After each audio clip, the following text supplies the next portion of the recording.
song like that. Which one? Shaking Like a Yin Sausage? Yang Twins. Yeah. No, that was not it. Twas not it. What's going on, y'all? Everybody good out there? Hello. Got tired of doing my hair. she had the Y'all knew that shit was coming. she had the explanation ready. Damn, y'all knew that shit was coming. Listen, I did my hair for 6 months, my nigga. I did my hair almost every day for 6 months. I feel you, sis. 6 months after not doing my hair at all for 2 years. So yeah, it was time to retouch the color, and I was like, man, funk that. You remember that song in that video? Yes, I do. I love that video. Not enough people remember that. Actually, no. Let me take that back. Too many people only remember that because of Beavis and Butthead. Well, that's a good reason to remember anything. Beavis and Butthead was like a cultural phenomenon. Except that you didn't get to see the whole video. This is true, but it should have made you want to go watch the whole video. Man, How you funk gonna that. watch it in 1997 on YouTube?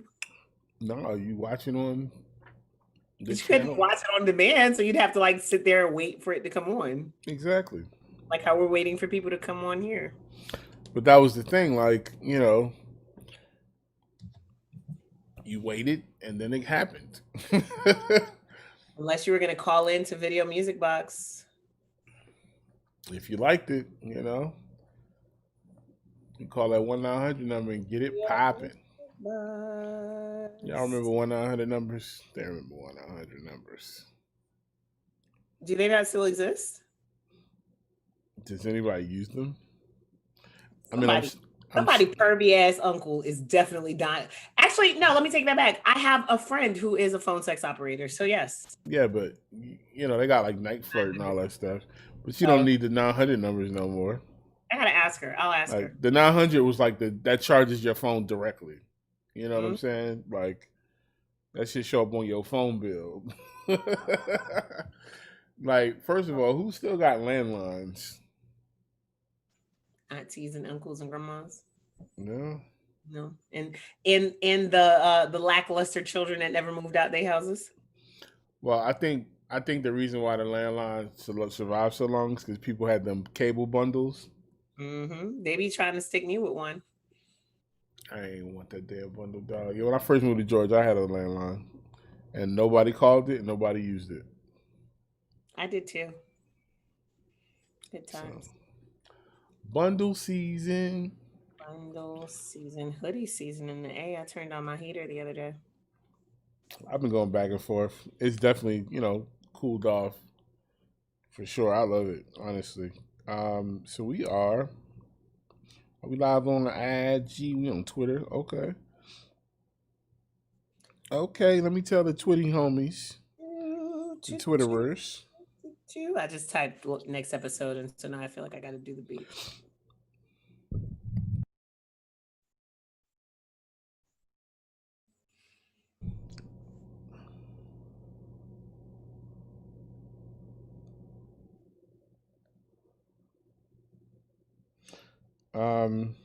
I got invited to speak on Music Entrepreneurs Club next week. Dope. So I'm sure we'll be on there talking about some things, some music business things, be hanging out with my homie DJ Payne One, so that'll be far for sure. Yeah. So, all right, what we doing this week? Hold on, I'm trying to tell people that we're live. Yeah. I can't. If you are on YouTube, fast forward this podcast to. I mean, I'm sure that Mikey's going to edit. Yeah, but we're live. Oh, they're on YouTube live. We live on YouTube. We live YouTube on Twitch. Hey guys, how are you? Hope everything is well as it can possibly be when you live with the realization that The system is whack as fuck. Stay whack as fuck. Ain't trying to get right. But we finna make it happen because our ancestors made sure we were resilient as fuck, and if we give up, they win. This is a fact. It is Thursday, September 24th. We have an election coming up in just a few weeks. Yeah. That is going to drastically change some things. So, don't get mad. Vote. Don't vote. The man who allowed 194 days to pass before people even had a conversation about charging the 3 police officers who murdered Breonna Taylor holds an elected position. He is an elected official. He was voted into office. That is correct. He can be voted out. So when y'all talk that my vote don't count, bullshit. Every vote counts in every race because these are our elected officials. Like, no matter what you do, they are our elected officials and they make things happen on our behalf. So you can either be a part of that or you could just bitch and complain and they're still going to be telling you how to live. They still going to be setting the rules and the laws for you, dumbass. I don't understand why people don't get that part. They're like, I'm not going to vote. Listen, that's basically saying, y'all go ahead and do whatever y'all want in my life. I don't even care. Right. So I want to take this moment to remind citizens of the United States, once the greatest democracy in the world, currently rapidly descending into developing country level politics. When the president says that he may or may not leave office. He said, we'll have to see. What the fuck? We'll have to see what happens. We had to see your way out of DC, fam. I can't wait. I'm so going to this inauguration, bro. So I just want to remind y'all who have the ability to vote in this great country that elected officials work for you. Just like I want to remind artists, producers, and songwriters that your manager works for you. If you're at the level where you have a career to manage and said career is not effectively being managed by your manager, fire that motherfucker. It's other people that want the job, that can do the job better, that are willing to learn the job, that even if your only complaint is that they don't understand your vision, that complaint is valid as fuck. To take it back to the election side of things, my nigga, this is the only, and I know that things are imperfect, and I know that our fate in this system is justifiably shaken, but you have access to a district attorney's whole entire career, like how they've, the cases that they've tried, where they've stood on it, et cetera, and so on, what they've chosen to prosecute. You have access to the records for all the judges, what they, the case they tried, how they decided on it. Like, that shit is available to you. There's a video floating around out there that was made by, it's called Take Your Ass to the Poll. Yes.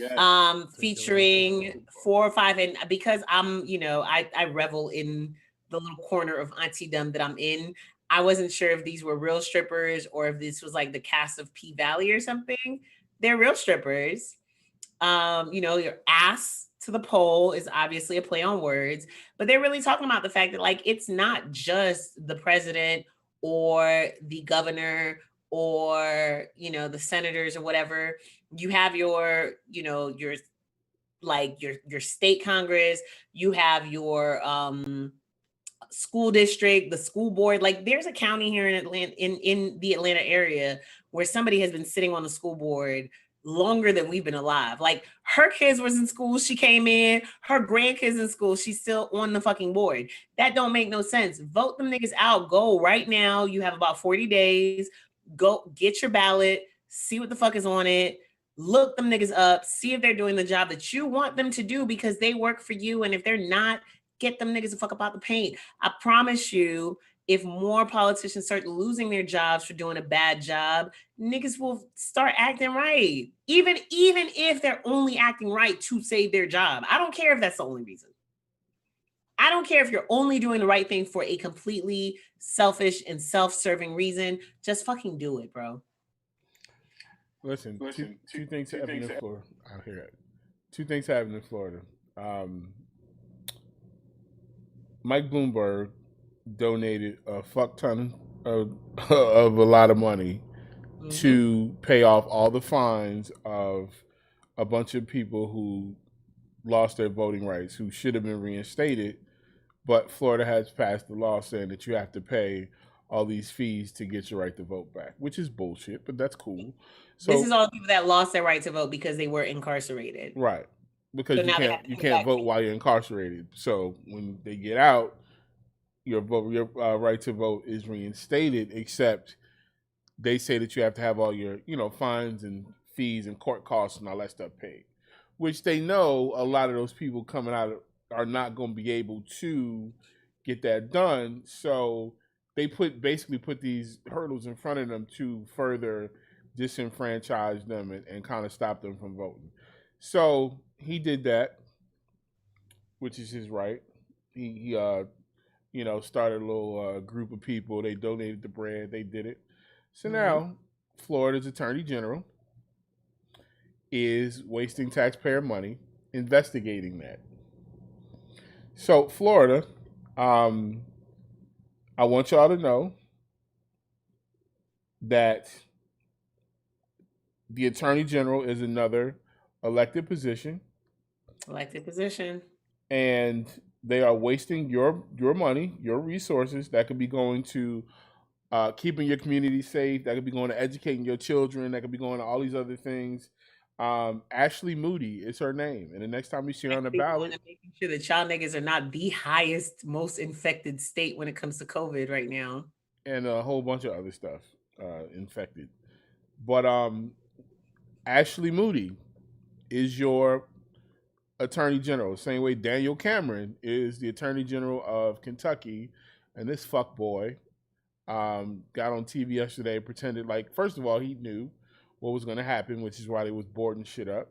But he got on there yesterday and acted like he actually tried to get these police indicted. Knowing good and damn well that he could have, as a district attorney, not put it up to a grand jury and just fucking indicted them, correct? Yeah, but he could have. But a bunch of prosecutors from all over the country come out and say he probably ain't even put it to the grand jury because he didn't say he did. So he probably chose to bring lesser charges. Here's the thing. He's a Trump boy. He's a Mitch McConnell boy. He campaigned on the law and order crowd, which means he's catering to police. Your district attorney, your prosecutors are not supposed to be locked in step with the police department. They're supposed to be impartial. They are supposed to be here and they're supposed to be there, right? That's why there's no fucking oversight because everybody's in bed together. So he knows that his constituents who voted him in are that faux law and order crowd, and he made a decision that was, they basically tried to appease folks. Here's $12 million for the family. Here's a slap on the wrist charge for one cop. Where's the fucking accountability? Breonna Taylor was murdered. She was murdered by the police. Somebody is responsible. We are not getting to the end of that. And it's taken almost 200 days and there's been no transparency in this entire process. That is not justice. Think about it this way. If you had a car accident, like a complete accident, you're not drunk, didn't do anything illegal. Let's just say right now in Atlanta, God forbid, it's raining right now. You're driving, somebody car brakes fail and they hit somebody and that person dies. You could still be charged with at least manslaughter. Right. With vehicular homicide. Mm-hmm. Like you killed a person. It doesn't sometimes there many people have been charged with something when they killed somebody by accident. Absolutely.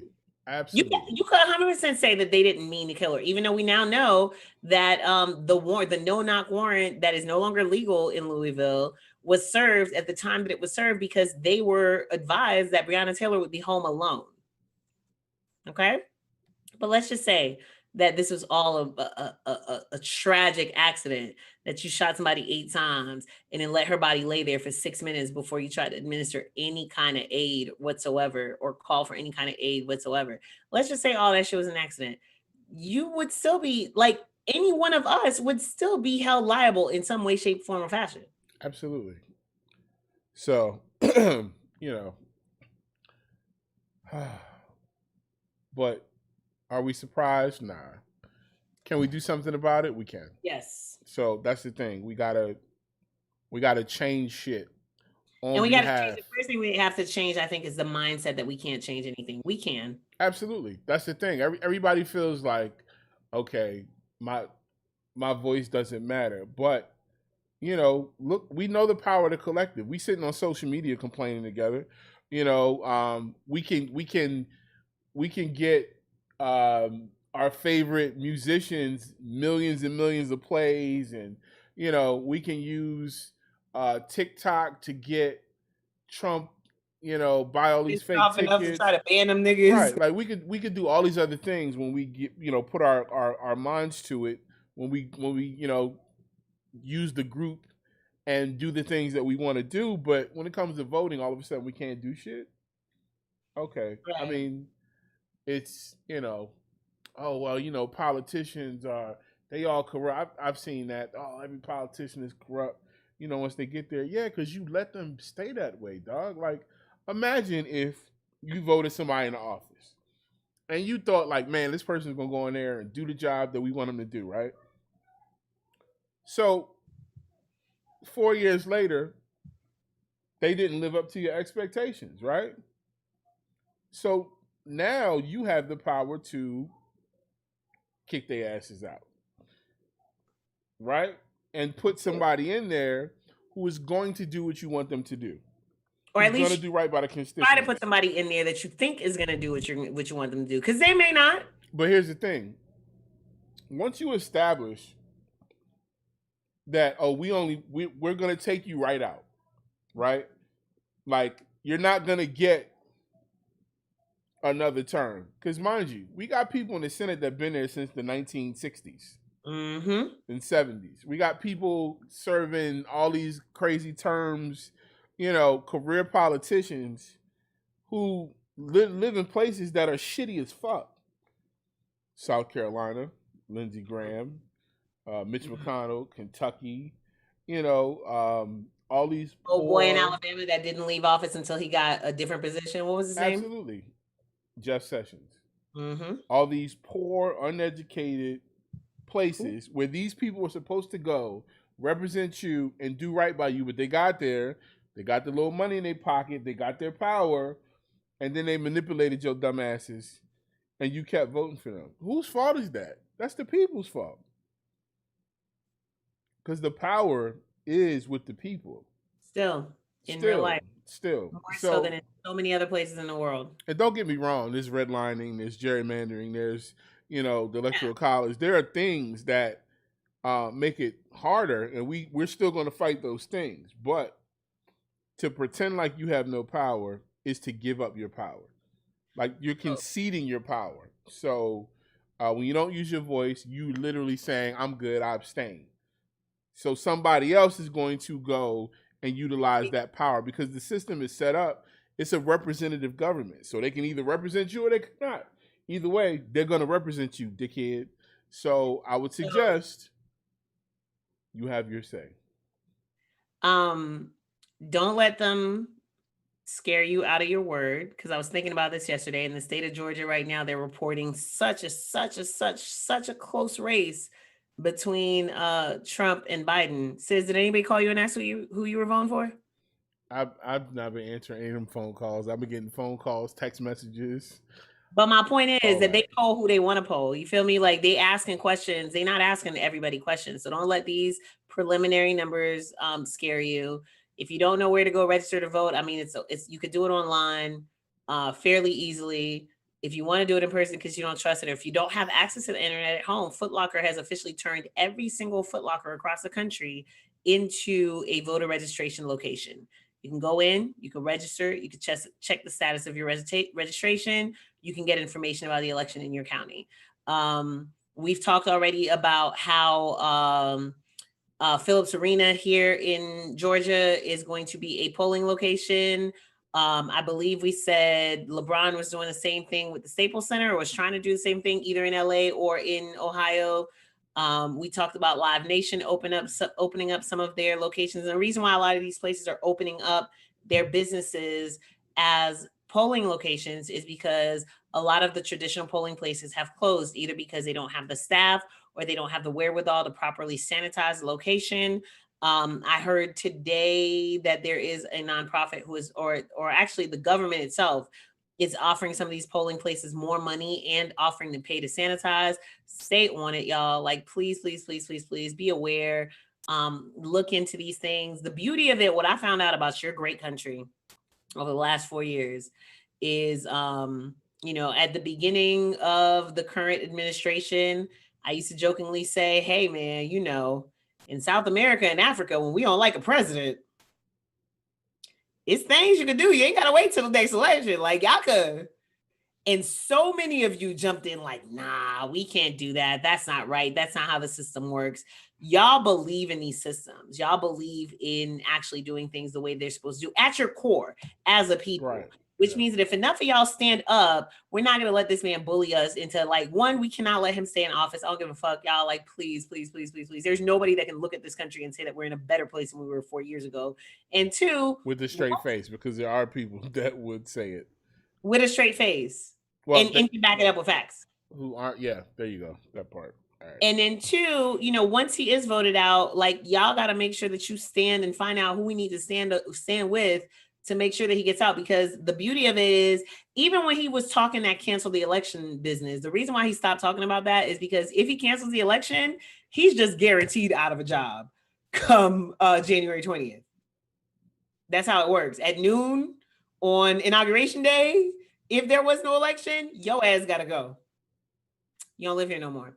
So anyway, hi, welcome. This is a podcast about music. So, I mean, it's a podcast about life. It's a podcast about motherfuckers who make music, who are people, and therefore are impacted and affected by other things. My name is Kai, St. Louis. I come from a country that does not have this kind of electoral process going on. Sac passe and all that. It's your turn to introduce yourself. Hey guys. My name's Courtney. Nah, yo. I'm a Virgo. I like long walks on the beach. Long walks on the beach. Nah, you know, this is your boy Sis, man. I'm grateful to be here. This is what, our 38th episode? I think so. I think it might be 39 actually. No, it's 38. Yeah. Is it 38? Chopping Block Pod, episode 38. You know, just happy to still be here with y'all. Still safe. Not one of the 200,000 people who died.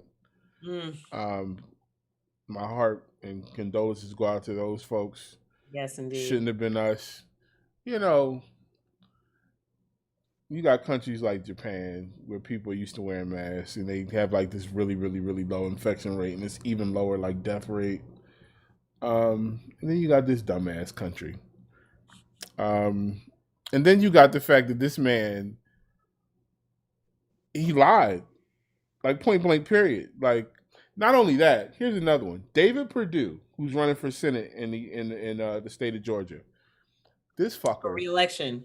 This fucker, not only did he lie about COVID-19 and downplay it, he went and bought stock in PPE companies at the same time that he was lying to y'all about how bad it was. Trump caught on tape, lying to y'all. Man, he said, man, this is bad. It's bad. You know, man, and it's not just even young people. I mean, it's not even just old people, man. It's young people too, man. If it gets you, don't listen to it. Don't take my word for it.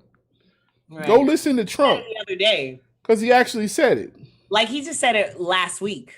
Right. Yeah. But this whole time he was telling y'all he was getting on TV every day, lying to y'all. He got y'all out there at rallies with no mask on, knowing that he's a safe distance away from y'all dumbasses. And y'all probably gonna die. His own supporters.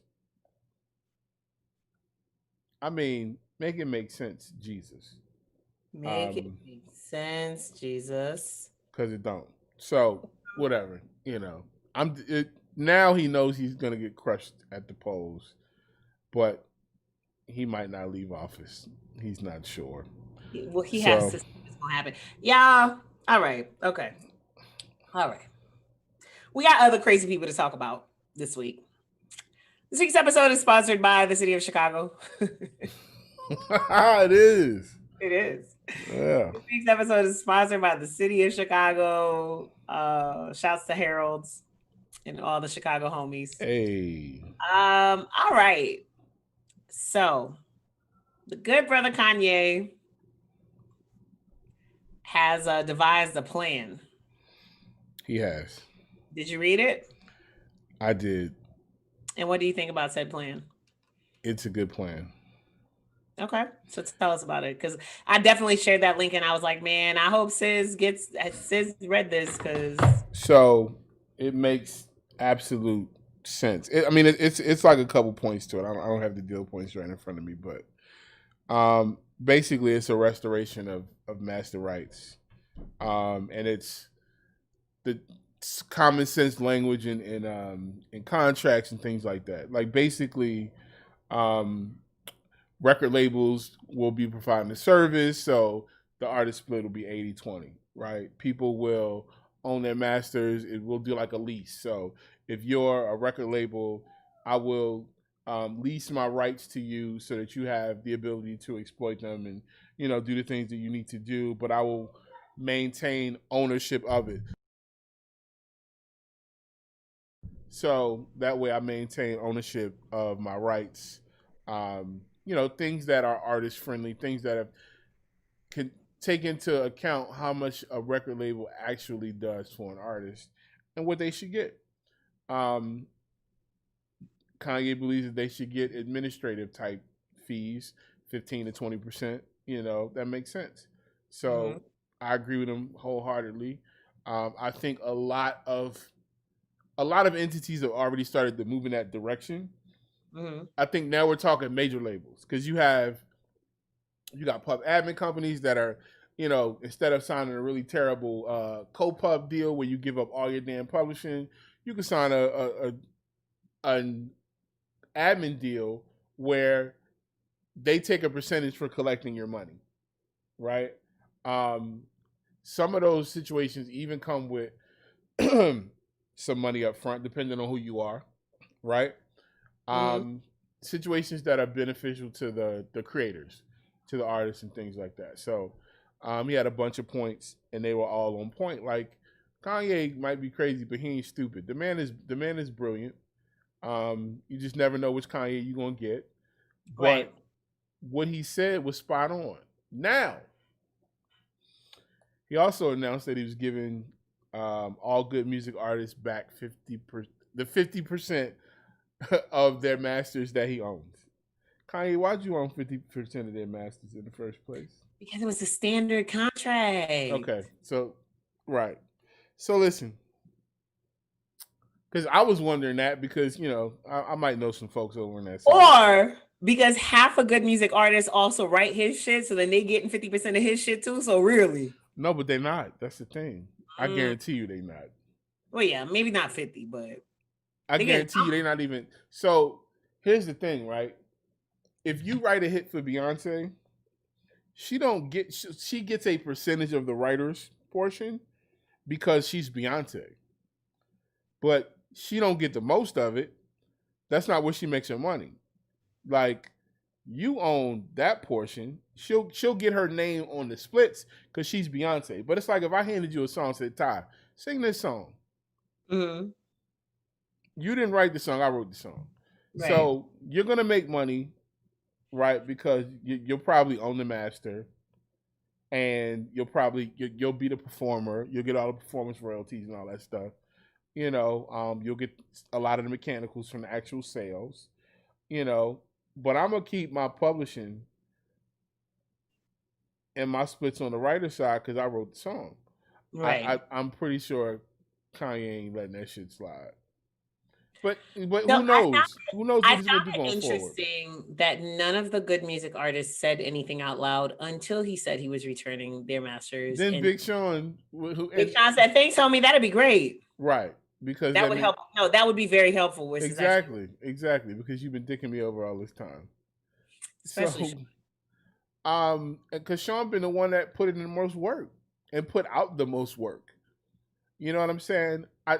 Once again, Kanye is telling the truth. Everything that he's saying is accurate. He's on point about these contracts with all this unnecessary legalese. And I'll give him one other point. I will give him that when good music was founded, which I'm gonna look that up and tell y'all exactly when that was. But it was a while ago because John Legend was, when he first came out, was a good music artist, right? 2005? 2004, yeah. Because I remember Devo was working for them. Yeah, so good music was founded in 2004. I will argue to you that at the time when good music was founded, that Kanye and his immediate team went and said, we want to do a label, and they got advised by other people who just felt like this is the standard and this is the way that things are done. And maybe he didn't have the experience, knowledge, sense of right to say, I don't want to do it that way. I want to do it different. Maybe. I don't know. I am always here for evolution and growth, and for people learning to do better, right? Because you don't do better until you know better. So I'll give him the benefit of the doubt that maybe the reason why he owned 50% of them niggas is that he just didn't know any better and they just told him that's how you do it. And maybe he never looked at the contracts, right? I'm sure he wasn't handling the contracts himself. He knew, because especially as an artist. Like, if you're an artist running a label, then you know what the contracts say because you've signed those same contracts. You've been held to those same contracts. I don't have a problem with Kanye's growth. I think it's dope that he's come to this conclusion. But it's the hypocrisy of Kanye that is hilarious to me because we knew that this was the case. We might not have known it was 50% of the masters, but we knew that it was the case. Like, bro, how you treating your people? And had you why does it take you so long to come to this epiphany? This is your squad. These folks have been with you for a long time. The Sahais and the Pusha T's and all those folks. Yeah. Even on the producer side, the Boogs, the Beasts, and all those folks, the Malik Yusefs and all those people that's been around helping you with your creative stuff for a long time. So, I'm glad he's arrived here, and this should be the standard going forward, not just for major labels, but for majorly rich people, which Kanye is. Because if I'm a majorly rich people, if I'm a majorly rich person, and I'm eating, once I'm eating, I'm gonna make sure all my folks are eating too. Because you can, right? That's the point. Right. But some niggas just want to be the top of the totem pole. And for a while, that was what Kanye wanted to be. So you got this that you hold over your homies' heads, because when he barked on Rhymefest, they was talking about money. See, when your homie bring up money, that's when y'all, I don't know. I'm not if me and my best friend, we arguing about some shit, and he start talking about what he did for me, even if you're in a relationship, right? You married, boyfriend, girlfriend, whatever, right? And y'all have an issue, and then they start bringing up money. Yeah, well, I bought this. That's the instant, like, So, I'm glad he did this. I'm for what Kanye's saying. I hope these other artists who have people signed to them have that same energy. Because last week when we was talking about Jay-Z, he said, "Oh, Jay-Z sold my masters." Right? Well, of course he sold your masters. He sold the whole label. No, he just sold. He probably sold the label just so he could get rid of Kanye's masters. It was a But that's master. what he made it seem like. Like, fam, Right. you Yeah, know of how course. much was on that Rockefeller roster? How many Right. songs and hits and whatever? He sold the whole thing. Oh, he sold my masters to get his back. Yeah, kind of, but don't make this about you, Kanye. It's weird. It's weird Right. when you do that. But so he okay, so if you guys want to get like a full as much of an understanding as you're gonna get, Kanye did do an exclusive interview with Billboard and he kind of walked through his whole plan and talked about everything. He does assert and maintain that this isn't just about him, that he's doing this for all artists, that he's quote unquote team free artist. And you know, you got people like United Masters with their subscription service that try to do it. They're trying to kind of take that approach when it comes at least to distribution. Like the waves, the tide is changing. Bottom line, the tide is changing. I'm really curious as to what parallel conversations to this are happening in the other genres, or if it's just in hip hop that we're having these conversations. I don't know. I don't follow enough people that are in that other side of things to know if these conversations are happening and if they're happening in the same forums. Like, are they happening? We heard about Taylor Swift's situation, but I don't think we really heard Taylor herself talking about it. I mean, she talked about it. She made multiple statements about it, how she felt about it. Um, you know, Taylor Swift's lawyer is Donald Passman, Who wrote the book? Who who literally wrote the wrote the book book on the on music business? music business. Um, she know her options. She knew she could re-record her masters or whatever. Her thing just got sold up from under her. You know what I'm saying?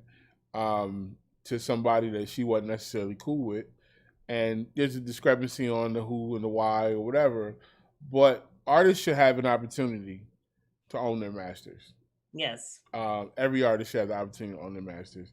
The fact that somebody ever owned an artist's masters in the first place, that they didn't sell to somebody, like if you get to a point where you're like, okay, I'm 35 years old, it's like you buy a house or you build a house. Let's say you build a house, right? You Mm-hmm. build a house from scratch. You find your little plot of land. You build your house. You build that house up. You add extensions, a new kitchen. You got a new garage. You put a pool in the back. This, that, and the third. And one day you're like, you know what? I'm gonna sell this house. Mm-hmm. And you sell a house for a substantial amount of money, and you move on and do whatever you do, right? But it's different when somebody owns your house from the moment you built it. Right. So that's the difference. Some artists should learn, but it's years and years and years of predatory practices from the music business. My problem is, the music business fell on its face 12 years ago. Why did Mm-hmm. it take us 12 years to figure out, we need to, like, why are we, first of all, independent should not play by major label rules. I've never, ever, ever talked to somebody, I've never, ever, ever consulted an independent and told them to do the same thing as major label artists. Right. We don't have to live by their rules, dog. If me and you make a song, Ty, it's 50-50. Right. That's it. That's And it. that's the thing. But see, that goes back to what we were talking about last week when we talked about people just reading just the basic functions of the controller without learning the actual rules of the game. Right. You know what I'm saying? Like y'all learn just enough to get by without necessarily learning, how it really actually works. So Just to get by. Just to get by. hopefully, this is the beginning of a change. But it certainly is another great opportunity for y'all to have access to really good information so that you can figure out how to avoid some of these mistakes. All right. So one Lupe fiasco, the same Lupe fiasco last week that sat there and told us that water was wet. And also, I want to think that he tried to tell us that Kanye didn't help his career out. I think he had to tell us that because he's not Paul McCartney. Duh. I feel like he did. Anyway, Lupe this week said that Wait. Hold on. We're not letting that one slide. You think Kanye helped Lupe's career? what's the first thing you ever heard Lupe on? Kick push. Okay. Who And I produced had, Push? I don't know, but I had never, I didn't, I've never equated the two ever in my life. You've never equated the two? Hell no, ever. I guarantee you, if you look up Lupe Fiasco on Wikipedia, on his Wikipedia page, it's going to have Kanye West as an associated act. Guaranteed. Yeah, Um, I've never, and I'm just telling you, in real life, in real actual life, I've never ever equated Lupe Fiasco and Kanye West. Not as artists. was produced by Soundtrack. Sorry. Yeah, I've never ever equated the two. And this is me being around people that worked on Lupe's process, his albums. Like my homegirl Nikki Jean was on his album. Like I've never ever equated those two. I knew they Okay. was from Chicago, but Lupe Fiasco's Food and Liquor debut album, blah blah blah blah blah. The album features production from the Neptunes, Kanye West, Mike Shinoda, Craig Kalman, Prolific, Needle, Soundtrack, and Brandon Howard. Craig Calvin, Um, who did not produce a fucking thing. um, The fact that his name, the Kanye, fact that his name is in there shows you that whatever right, source you're it's a reading, lot. don't know what the fuck they talking about. It's a lot. But I mean, if that's who's listed in the shit, that's who's listed in the shit. Kanye produced the Cool. I mean, not that like we can't say that, of course we're not gonna say that Kanye made him, but like But they don't That's the they Sky didn't even definitely That's the have. Sky definitely opened you up to some other people. But I first of all, I mean, they Nah, didn't have parallel careers to me. Like they did not parallel Lupe, career. they weren't the same type of artists. If somebody did a song with somebody, it doesn't mean I equated them with them. That's like saying that Talib Kweli is the reason why I know Kanye West. That Kanye West, like I knew Talib Kweli before that, and Talib Kweli does Talib Kweli type things, and Kanye does Kanye type things. The fact that Right. they've made music together doesn't mean that I put them together. But So it's I Get By, like, it's Get By, not the biggest hit of Kweli's career. is that his best song? Yeah, but that don't I mean didn't say that. best song, I said biggest hit of his career. Yes, easily commercial hit. Yeah, but that Commercial hit. That's all I'm saying. That's all I'm saying. Like we all know Lupe had a career. It was independent of Kanye. In that little moment, Lupe's had career. Lupe has helped other people have careers. Like they're not in the same lane. Like cool. even back then in the early to mid 2000s when nobody was talking about Kanye West and Lupe at the same time, it just wasn't happening. People were talking about back then. People were talking about Kanye West and 50, Kanye West and T-Pain, like all these other people were being put together. But just because I mean they're from Chicago, that's pretty much it. Um, I still feel like there's definitely a segment of people who, found out about Lupe on Touch the Sky. Okay. There I are guess. people. You're not those people, and that's fine. I guess. I mean, and again, Kanye didn't make Lupe. I'm not saying Kanye made Lupe. I'm just saying that, like, he spent. My point was not even Kanye wasn't even Kanye back then. Like my was. my point wasn't even that Kanye made him. My point was the amount of time that he spent in his little Well, because that's what people were asking him about, right? Because that but Kanye like I didn't. said, the same thing I said. People said Kanye made Paul McCartney. Like literally. What you mean? Who said that was a whole big thing? All these young fans, the same people in Lupe mentioned saying dumb shit, are the people who said, "Oh yeah, who's this Paul McCartney guy?" They Kanye said made who's him. this Paul McCartney No, they guy? said Kanye made. Please Google Kanye and Paul McCartney. It'll come right up. It's cool. I believe you. I'm just saying that Lupe spent, in any case, the same Lupe that spent an hour and a half the other day talking to us about, spent the first 20 minutes of No, an hour. he was answering questions about Kanye because people asked him about Kanye. Lupe does this thing where he's just sitting around and people start asking him about stuff and he just comes in and he answers whatever people ask him about.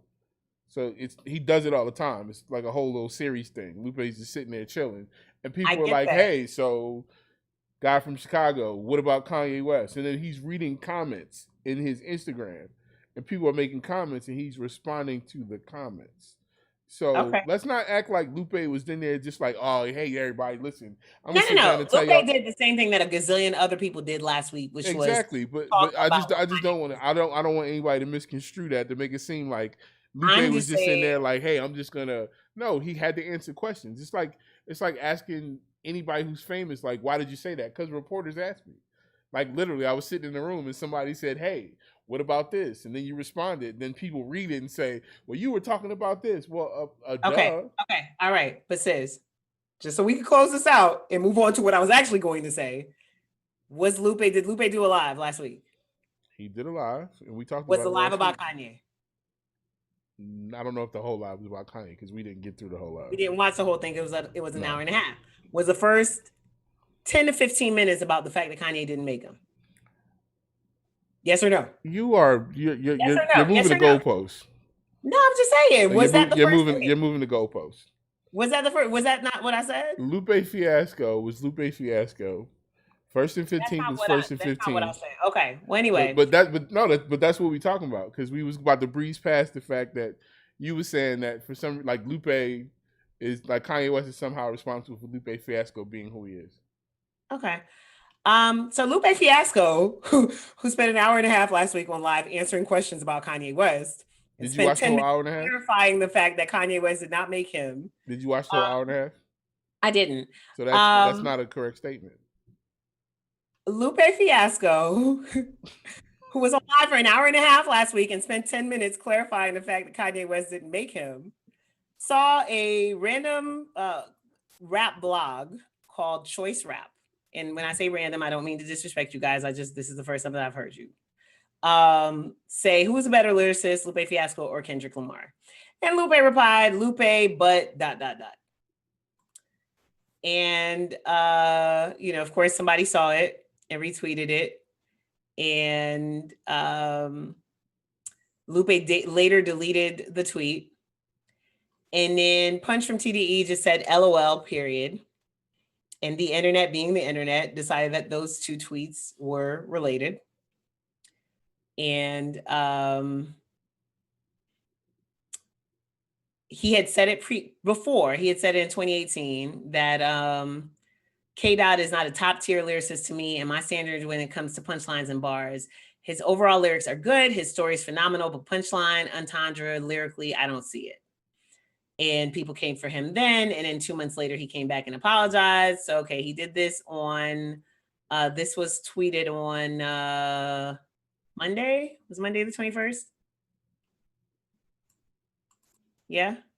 Monday was The 20, well, it looks like Sunday because the story was published pretty early.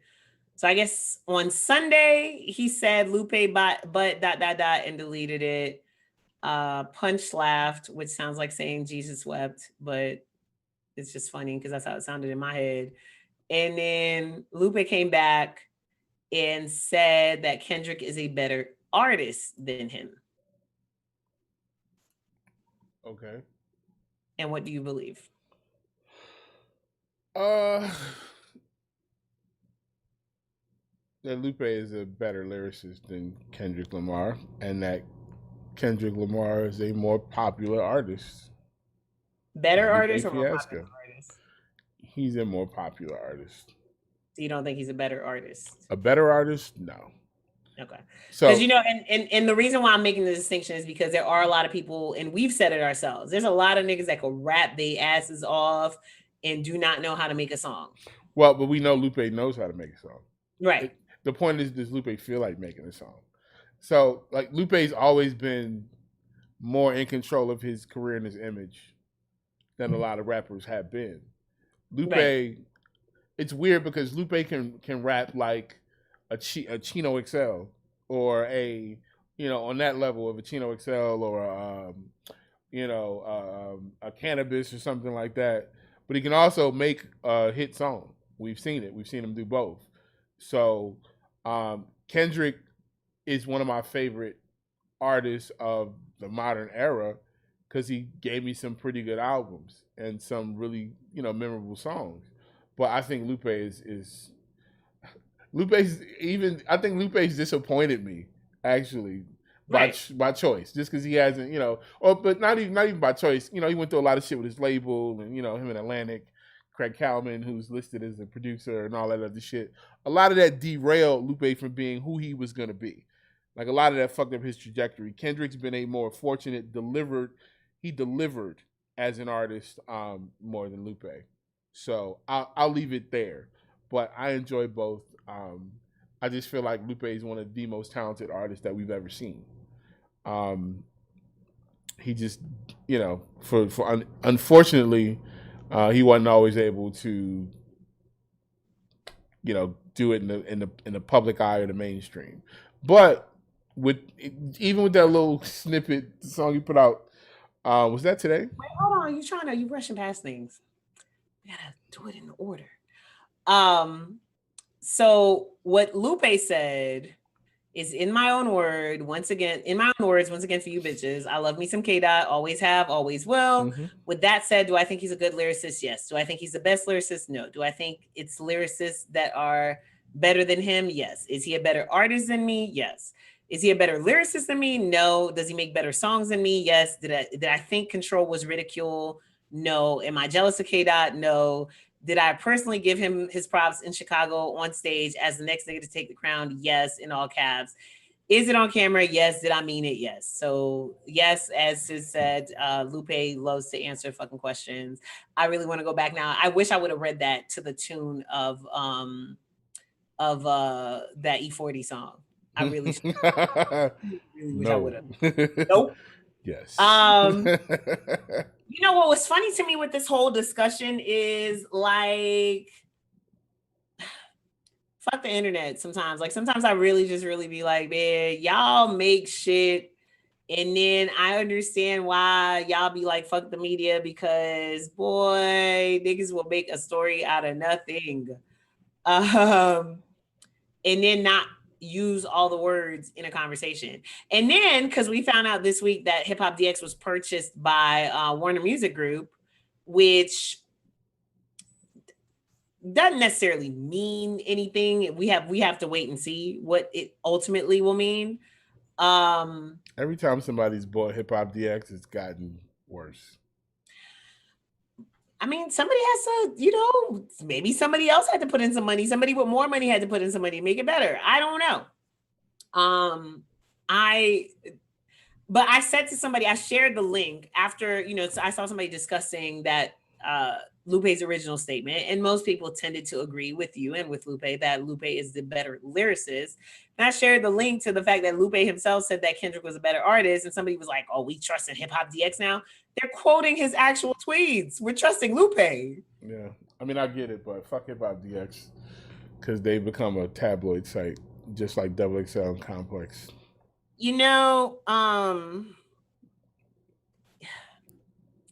Because it's the homies over there. So at some point, the gossip blogs started making more money and getting more clicks. And so a lot of these other sites have been navigating the precarious and extremely slippery slope of how do we serve the culture, but also pay our writers? Because Hip Hop DX pays our writers. Because last year, something was going on in the news, and I negotiated for the homie Jay Hatch to write something for Hip Hop DX, and we were just doing it. And niggas just reached out to us out of nowhere and was like, "Hey, where do we send your check?" And it was like, "Huh? Oh, that's what's up." Yeah, it's a corporate entity. They got money, and I appreciate them doing that because, XXL don't do that. A lot of people try not to pay writers. So, I don't know the inner workings of that deal. I didn't look into it too deep.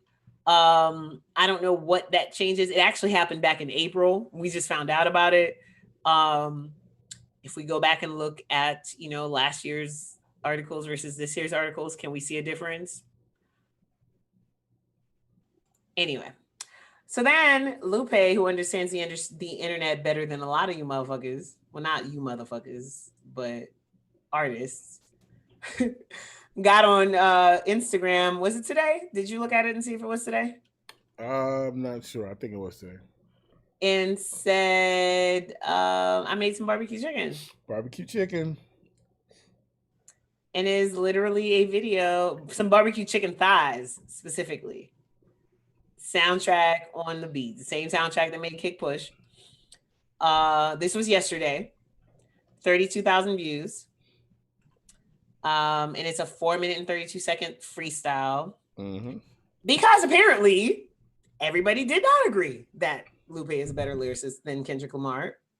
And some people forgot that Lupe makes songs and does so well. And so here you go.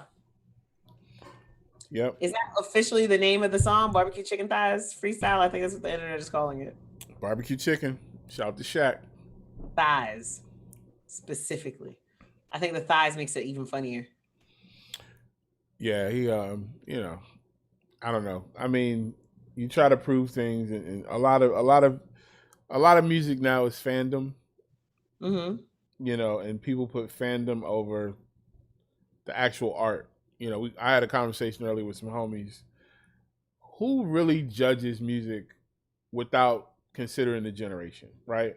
Like, Right. who's not like, oh, well, this is my guy, right? So, like, I would say like Jay and Big are like my guys. You know what I'm saying? Like, from the time where rap was like prominent, and from just my time frame, and then where I'm from. You know what I'm saying? Like, Rockefeller, you know, Bad Boy is like my era. You know what I mean?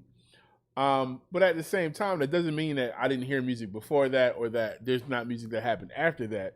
And when I'm talking about rappers, as a music fan and as a music historian, I got to bring up Special Ed. I got to bring up Big Daddy Kane. I got to bring up, you know, all these other MCs, Coogee Rap, you know, Right. all these other cats that are fire. When we talk about the greatest MCs, you got to bring up KRS-One, you got to bring up Rakim. Like, it don't matter that my dad, that was his era. Right. That's how I'm always, whenever people say best rapper alive, I'd be like, do you know that Big Daddy Kane is still alive? I don't understand. Like, alive? Alive? Like, okay. You know, and like, Rakim is still out here and doing shows. Alive? Right. Now, there are some rappers that fit into that conversation. You know, same how like we have the conversation Kobe, Jordan, LeBron. It's an age thing many times because some people will say, nah, but what about, you know, this person, George Gervin, or, you know, Oscar Robertson, or Wilt Chamberlain, or whatever, right? But as a fan of this, I was waiting for you to say another name I knew. As a fan of the sport, you know, you consider the gamut of that. These kids nowadays, they don't give a fuck. They don't. They don't care. They really do not. They don't care. It's all fan bases. So it's so fucking weird to watch because y'all literally, you don't have the half a damn encyclopedia set because your grandma wasn't trying to buy F through Z. Like, y'all got the whole fucking world. The whole thing. The whole thing is on your phone. I'm pointing at the computer. Fuck the computer. The whole thing is on your phone, bro. In whatever language you want to find it in, whatever information. Y'all should see like all day and all night. I'm asking Google shit. And you have you don't even got to type it no more. You have all the music that's ever been made at your fingertips. You can ask your digital assistant to play any song in history ever right now. Right now. And I had to write something about Prince's album, A Sign of the Times. And, you know, Sign of the Times came out in 1987. I was 7 years old. I didn't even live in the United States.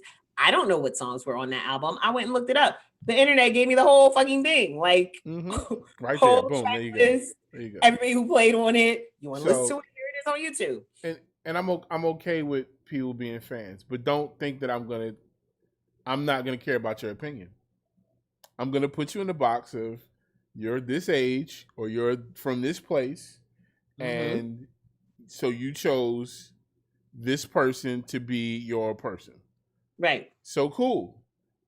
That's it. I'm gonna put you in the box. You're a West Coast stan, or you an East Coast stan, or you only listen to underground rap, or you only listen to, you know, Jungle Brothers. Only you only listen to Jermaine. Right. Like, whatever it is.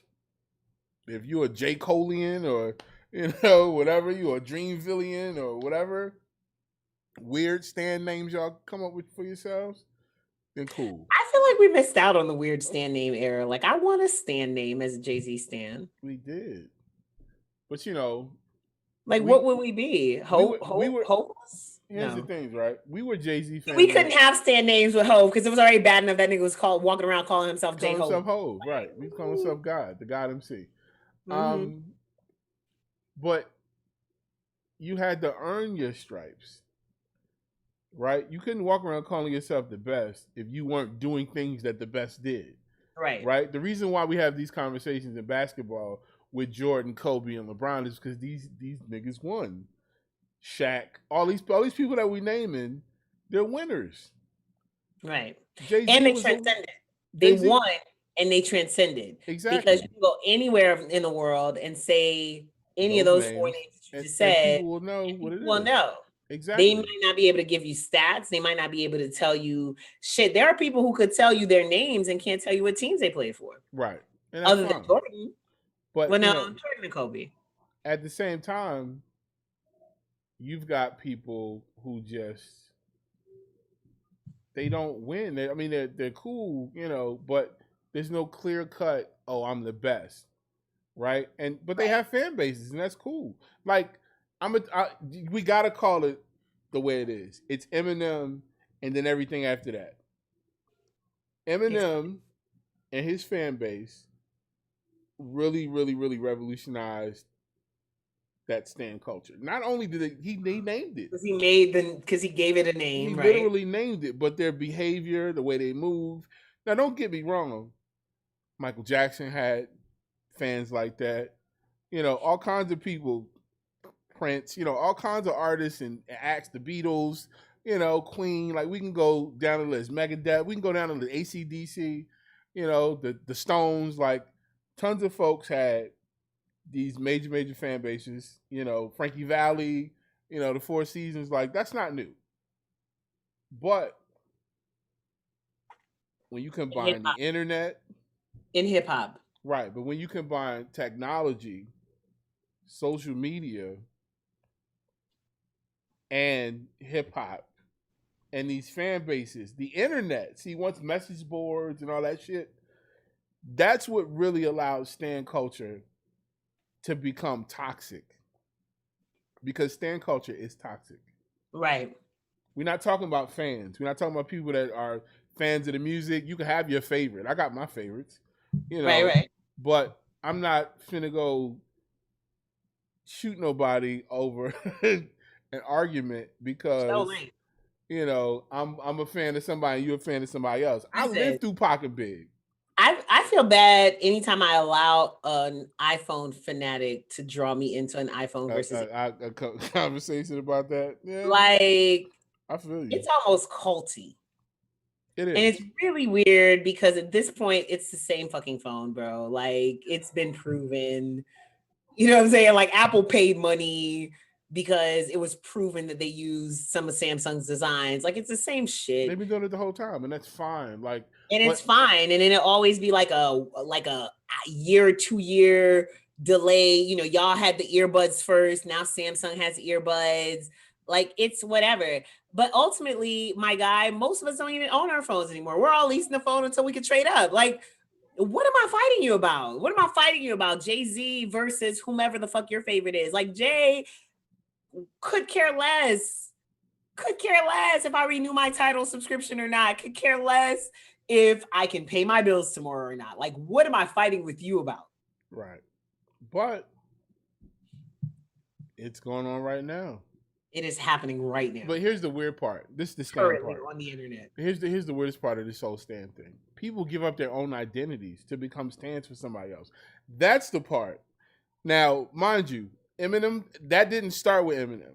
No. Like, Eminem's fans are diehard. Shout to Eminem fans. Them motherfuckers are. I dated a guy in New York circa 2002 who swore that Pac was his cousin because he kind of favored Pac. I don't believe him. But it was like the nose ring and everything. Yeah. That's cool. But, you know, now you go online and the person's name and their avatar is the person. Like Minaj fan 326. And then Bruh, it's a look up picture of Blue Nicki Ivy. Minaj. Like, fam, you're not Nicki Minaj. Look up Blue Ivy. Look at that child. A child. It's like it's Blue Ivy stan accounts. I mean, I'm a Blue Ivy stan. Personally, like, hopefully Haiti allows dual citizenships by the time Blue Ivy Carter runs for president so I can vote for Blue Ivy Carter because she's got my vote. I think she's going to revolutionize the world. I think she's the leader we can believe in. Even at the age. And that, you know, but like I said, you know, like, and that's why when people wonder why people who aren't of this era look at people funny, it's because y'all don't have an identity. You've literally given up your identity to be a fan of somebody, and that shit's that's a condition. You need to go talk to somebody about that. It's a lot. I wonder if that's something that's addressed in that that social. What's that name of that documentary on Netflix right now? Oh my god, I'm gonna watch that tonight. Have you watched it already? Nah, I looked at it yesterday, and I was just talking to Mikey about it today. That is so on my list. Social media and how some people react to it and how it shapes and molds. The Social Dilemma, that's what it's called. And it's sad because being somebody that spent a lot of fucking time on the internet, and I mean a lot. Yeah. I done spent more time in chat rooms than most of y'all niggas that even knew before y'all even knew they existed. I was in chat rooms. Back when you had to actually know a little bit of coding to even get into the room. But they never defined who I was. But I peeped that people started to be like, oh, I can become somebody else. Mm-hmm. I was on there, me, like, yo, what's up? And we met up, like, you know what I'm saying? Like, you didn't get on social media to pretend to, I mean, you didn't get on, it wasn't even social media back then. You didn't get in a chat room to pretend to be somebody else. You went on there, we met up, you know, whether it's people meeting partners or people meeting homies or people throwing parties or whatever. Like, you had to be yourself. And then when social media came, it evolved. When MySpace primarily came, things started to evolve. And people started to put on these acts and you know what it was? You just pointed it out. It was MySpace. It was the minute that we had to start ranking people. Then it started meeting top 8. Before that, we never cared. Like, I couldn't tell you how many friends I had on AIM. Who counted? Who cared? It's like we didn't give a fuck about that shit. We didn't have to worry about likes. How many friends I had on Black Planet. And you know what? Everything we did wasn't ranked. If you made a comment, right? You on AOL, you chatting. It wasn't no like. No first. Right? Yeah. Like, oh, I like that button. Like, yeah, you know, like, oh yeah, I like what he said. I don't like what you said. Like, it wasn't competitive. We were just chilling. We were talking. We were meeting. You know, it was like a society. Even on message boards, like, we was exchanging ideas. People was linking up. Things were actually happening. Like, some of the greatest things of this century happened because people met on message boards. Right. Especially in music, but in technology and all kinds of other things. We had these forums where we would go, exchange ideas. I know a lot of people might have heard about the whole OK Player era. You know, that wasn't just an online thing. That was a real life, like, yo, nigga, I'll see you at the next Little Brother concert thing. Like, that was a live world. On Facebook, that's like a continuation of the OK Player chat rooms. Chat message boards. I don't want no parts. Yeah, it's a lot of messiness that happens there. And niggas be like, see, it reminds me of the old country. And I'm like, oh, yeah. But I'm be honest, I miss that.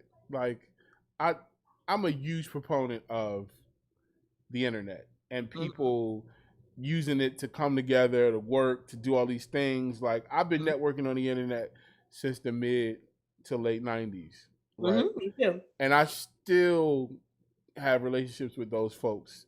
Some of my best friends, some of the best people I've ever met, some of the best people I've ever worked with, got kids because of the internet, you know, all that type of stuff.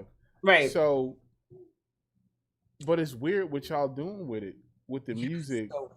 Like, it's weird, you know, like, I love fan clubs. Don't get me wrong. Like, fan clubs ain't new. You know what I'm saying? Like, that stuff's not new, but it's the idea that you can only be the fan of one person. Right. It's the idea that anybody who isn't a fan of who you're a fan of is the enemy. Right.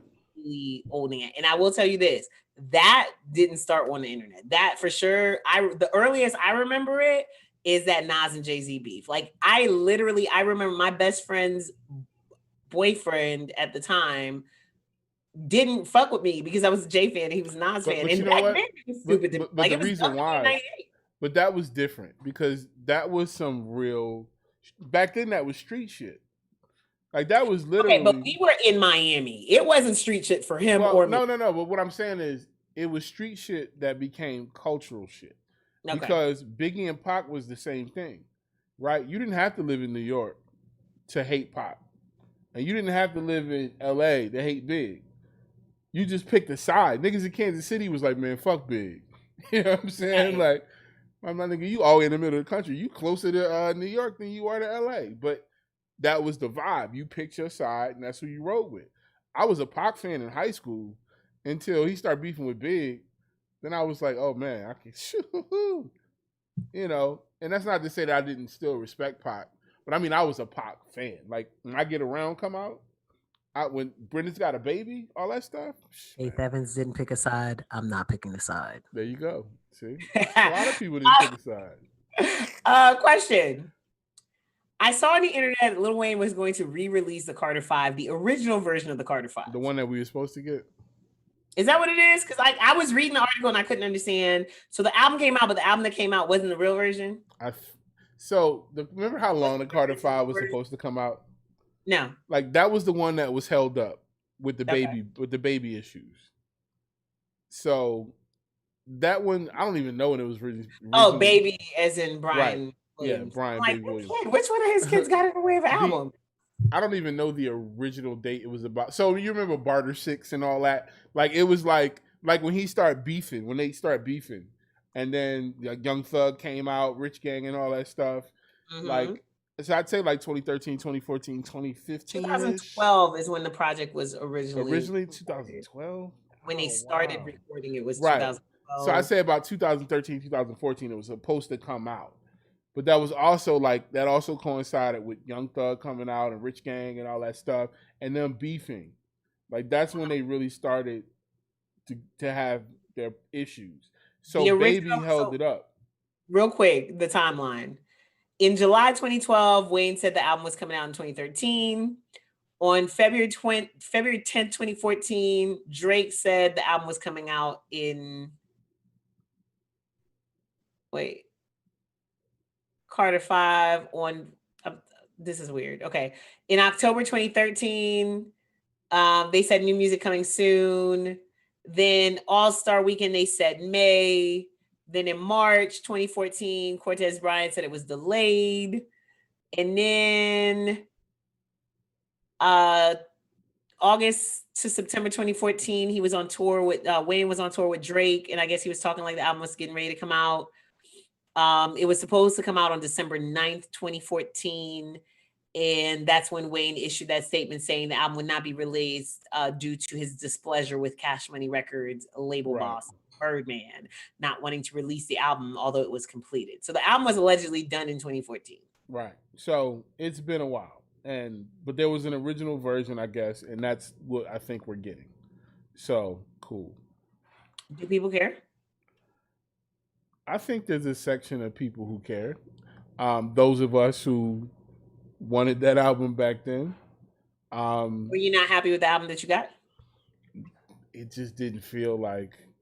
I mean, I don't even know what I was supposed to get. So much time had lapsed, But I remember when the Carter 5 discussion started, that was a completely different Wayne. I liked the Carter 5. But it felt like it was a lot of older stuff mixed in with some newer stuff. Like it was super long. It was kind of disjointed. It just felt like he was just like, yo, just here, take all that. You know what I'm saying? Take all the music and put it out. But no, I like the Carter 5 has some really good highlights as released. So, it's unfortunate that it didn't happen naturally. So I'm here for it. I'm gonna listen to it, see what the difference is. You know, a lot Oh of my older God. music is Wait, surviving. hi. I'm sorry. I just realized which album we're talking about, and I just realized what year 2018 was. Okay, cool. I'm with y'all now. Yeah. So. Sorry. That was the joint with the Swiss Beats joint on there Yeah. Yeah. okay. All right. Sorry, guys. I used to love Wayne, and then I stopped paying. I got disinterested. Yeah. I So mean, he just kind of because he ain't do shit for a while. You know, he just kind of was gone, and he's been releasing a lot of music. Wayne ain't lost his step. You know, he still do his thing. It's just it's a different time, and that's not to say that people don't fuck with Wayne. You know, it's just a different time. I think Wayne just needs to work with some younger artists so that this new generation, because I mean, skill wise, Wayne is the dad of a lot of these niggas. oh yeah. You know, style wise, all that stuff. So I tweeted something the other day, and it was like one of those punchline rap type things. And I was like, remember when that was new?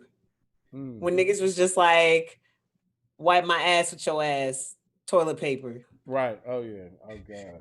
This was like, take a good long gulp of water, Dasani. And you're like, what? Okay, cool.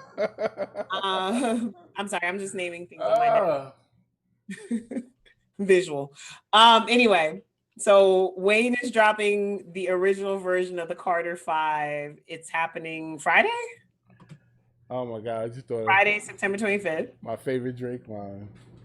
Which one? I'm the highlight, like when markers glow. No, but I kind of liked it.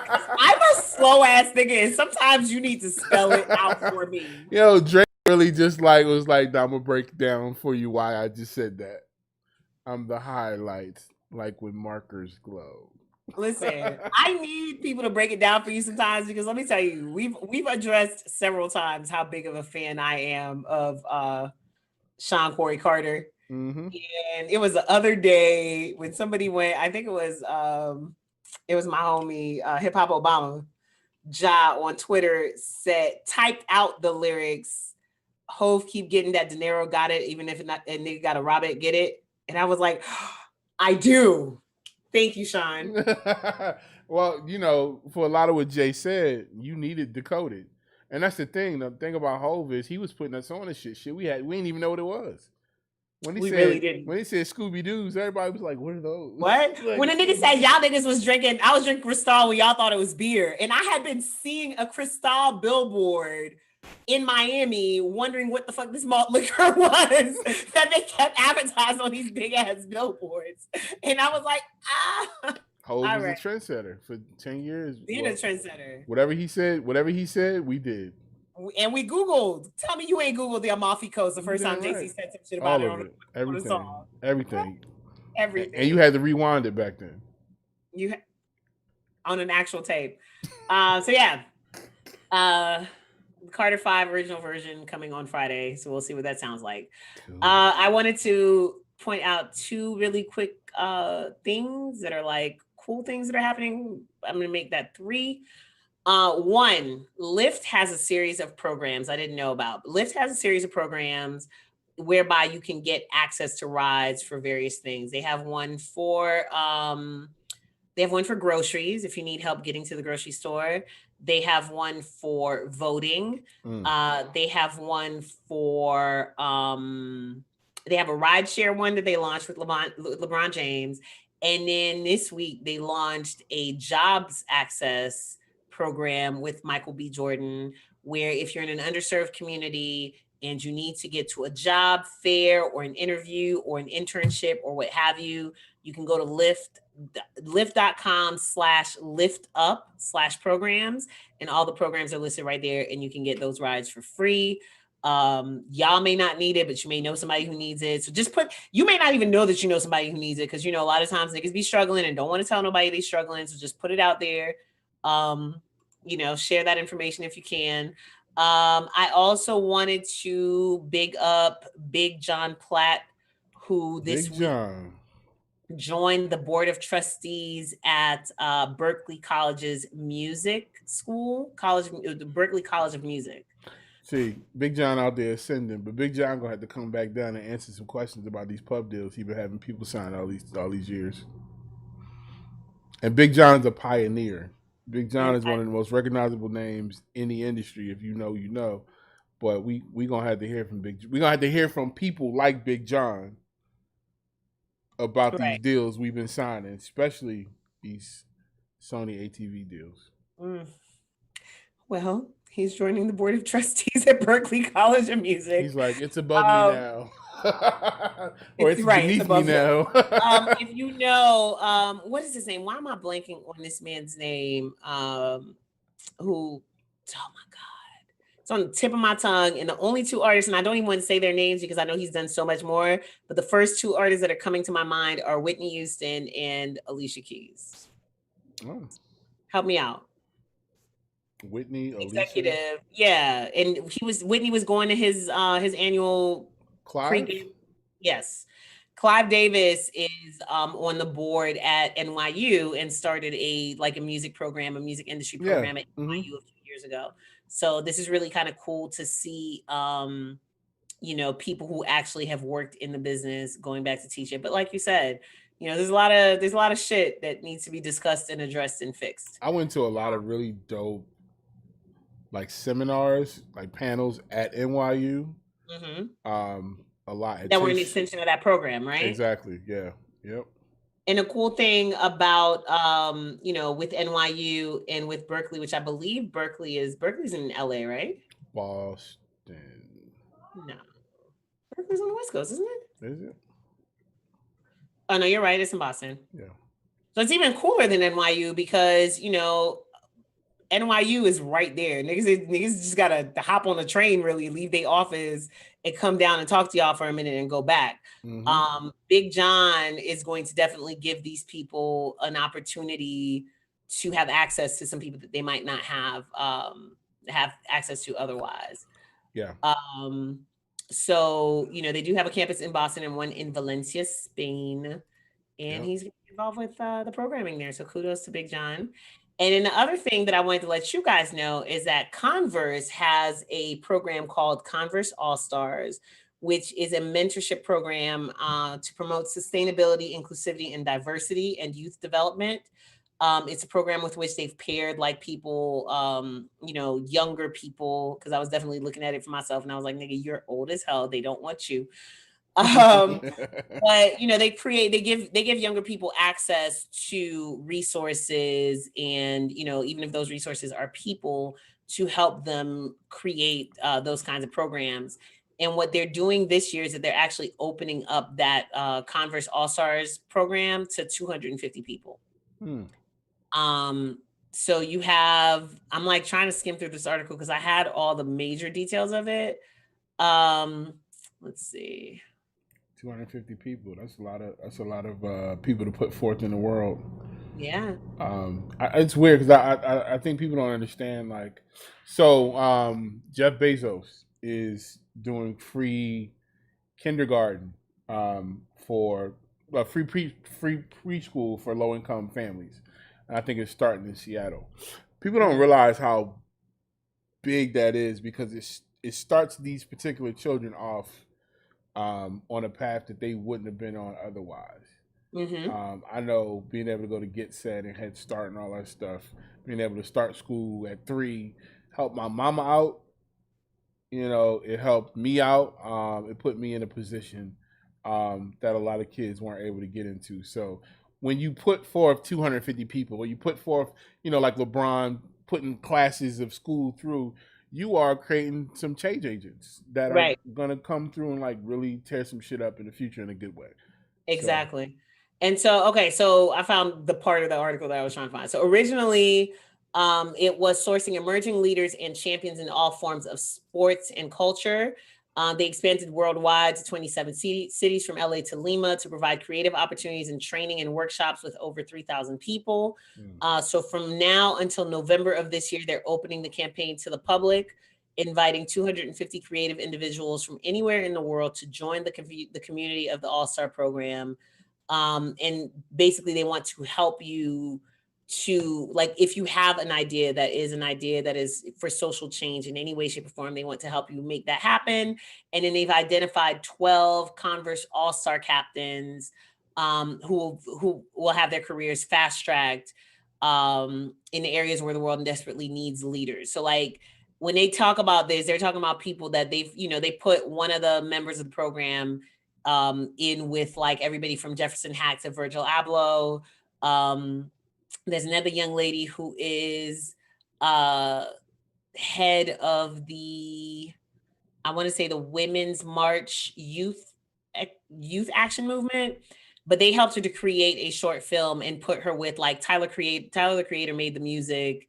Issa Rae helped her to put this shit together. Like they're really putting people in touch with like some for real folks who aren't just showing up to say they showed up. Like they're not, on Instagram saying, "Hey, I gave back to the community today because it's awesome."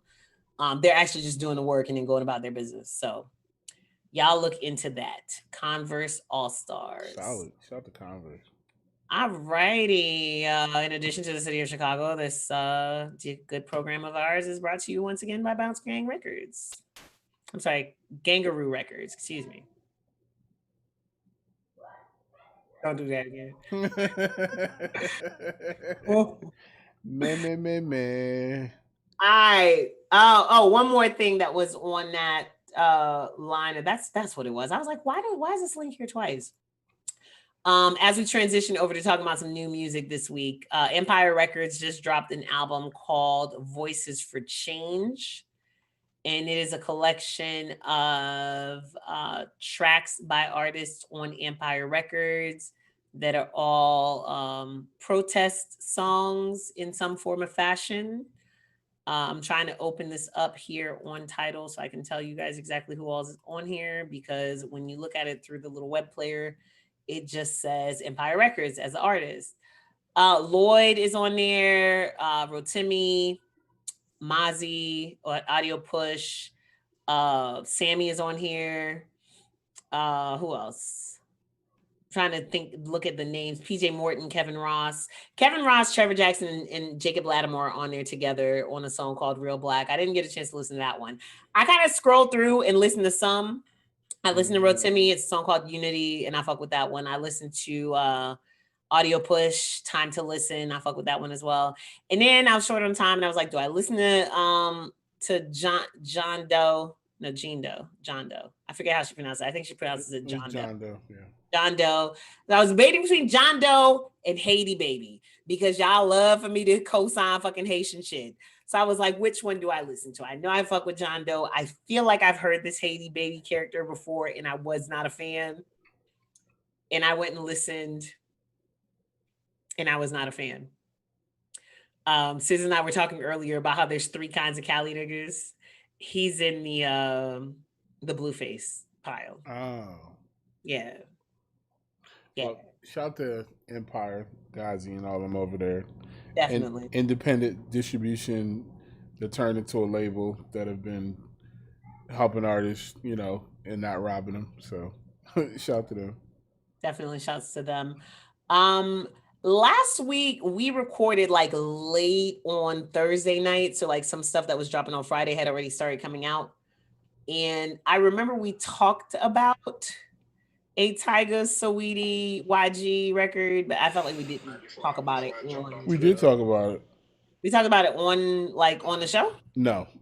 Okay. We talked about the fact that we saw it was happening. So somebody said to me the other day they didn't fuck with Saweetie because all Saweetie makes is remakes. Like Saweetie has not dropped an actual song that was not a beat that was very, very lightly manipulated, if at all.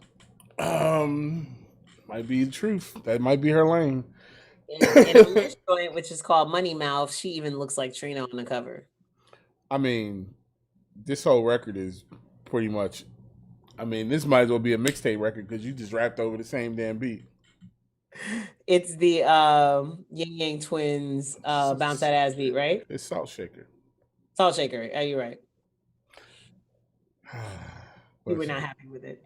YG kind of came in and saved the record though. Like they could have kept the rest. It's just this wasn't it, y'all. Like if you're gonna redo a record, I love remakes if they're done well. Right. This one just was lazy to me. Tyga said he invented racks. Okay. Um, The name I of the next saw song is "What Tiger Should Do." Nappy Roots dropped a record called "Do Better."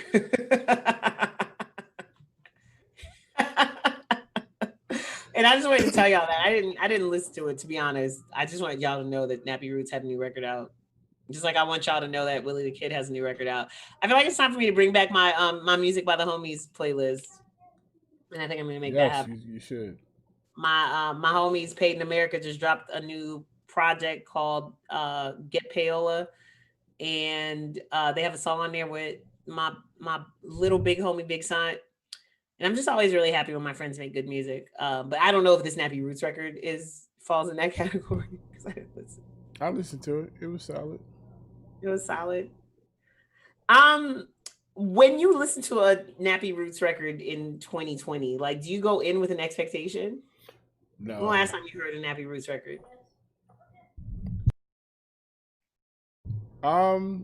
It hasn't been that long ago. I think I heard something from them recently, probably within the last year. Okay. I mean, it's a grown up record. You know what I'm saying? It's like it's a decent beat selection. They could rap. Like, I don't know if it's something I listen to every day, but I definitely wasn't mad at it. You know what I'm saying? So Did 808 Blake do this one? I don't know. That's a good You question. know, he's been rocking with them for a while. Has he? Yeah, he's Okay. been rocking with them for a good minute. Yeah, I didn't know that. Yeah, he is their tour DJ, but he's also, you know, officially part of the group. Oh, that's solid. Shout out to 808 Blake. Shout out to 808 Blake. I fuck with Blake. I was wondering where he was. Blake is a good guy. Alrighty. Moving forward, we still have more B.O.B. I don't know if this is a video or if this is on that It's a video. that joint that he dropped. Yeah, so like I don't know, it didn't do it for me. It didn't. Nah. So it's a twerk video, but it's a weird B.O.B.-ish type twerk video. So all the girls are dressed in the same thing.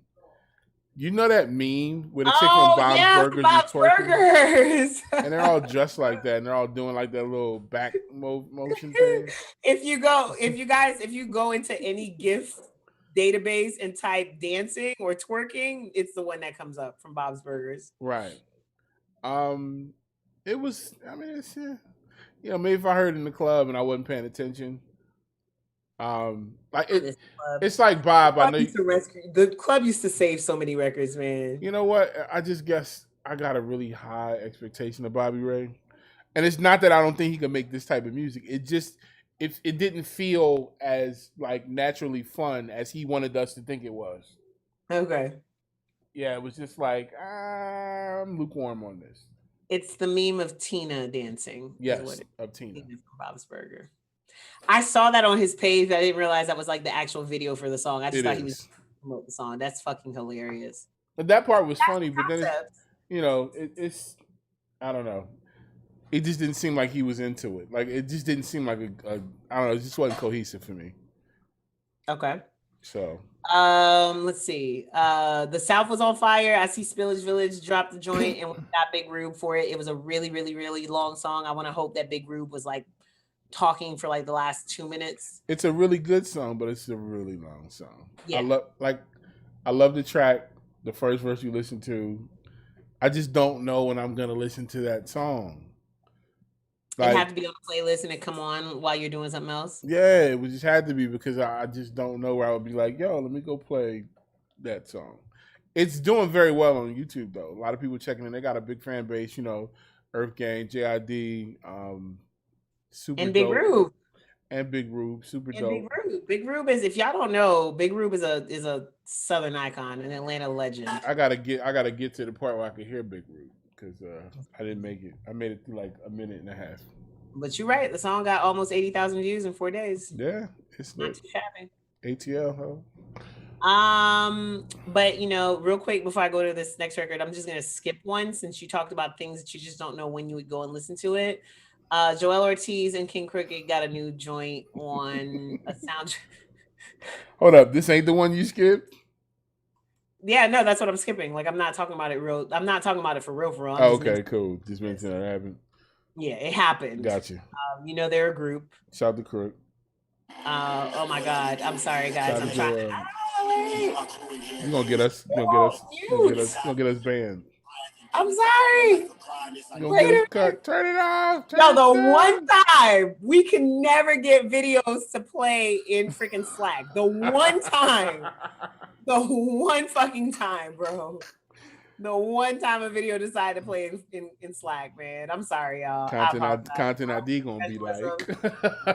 Listen, Cricket said he will be heard. He will not be silenced. Yes, not right now though. It's from a movie called Welcome to Sudden Death. Oh, okay. And I want to say that looks like Zoe Saldana doing like some ill black exploitation karate. Wait, what? In the Crooked Eye? What? That's what it looks like on the cover of the song. Because the okay. cover of the song, like the video, it's only the music is out. Oh no, it's a sequel to a 1995 Jean-Claude Van Damme movie happening in 2020. All right. Help me understand, featuring Michael J. White and not Jean-Claude Van Damme. Oh. And Gary Owen. That's a disaster waiting to happen. All right. I feel like this should have happened already, and it maybe has, but I just don't know. But have Yellow Wolf and Machine Gun Kelly been on the same song before? They had to have. They had to have, right? I feel like I went to a concert in Philly and I saw both of them at the same concert, but I'm not sure. Yes, that doesn't mean they were on the same song. That just but I'm just saying. I feel like they've worked together at some point in the past. If not, then well, here we go. We got Rowdy.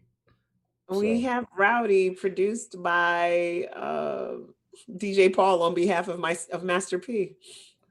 I like it actually.